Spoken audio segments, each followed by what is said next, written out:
देवरा बड़ी छिनार। अरे देवरा बड़ी छिनार ढोड़ी में रंग घोरे।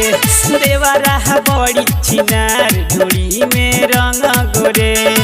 चोली में डाली के हाथ जो बना के उधरे। चोली में डाली के हाथ जो बना के उधरे।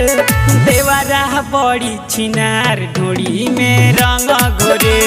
देवरा बड़ी छिनार ढोड़ी में रंग घोरे। Recording by Sanvi studio. देवरा बड़ी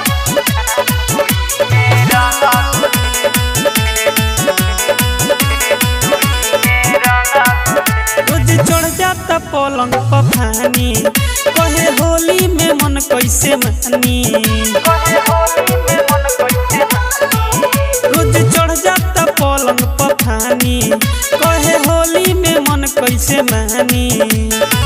कोइले बलाल गाल हमर गोरे गोरे। कोइले बलाल गाल हमर गोरे गोरे। देवरा बड़ी छिनार ढोड़ी में रंग गोरे। देवरा बड़ी छिनार ढोड़ी में रंग गोरे। Recording by Sanvi studio. देवरा बड़ी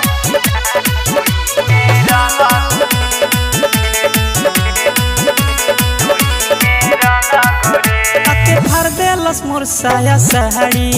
पिचकारी घुसा के अगाड़ी। आके भर देलस मोर साया साड़ी। पिचकारी घुसा के अगाड़ी। सुबोध सागर बचन पागल बा भोरे भोरे।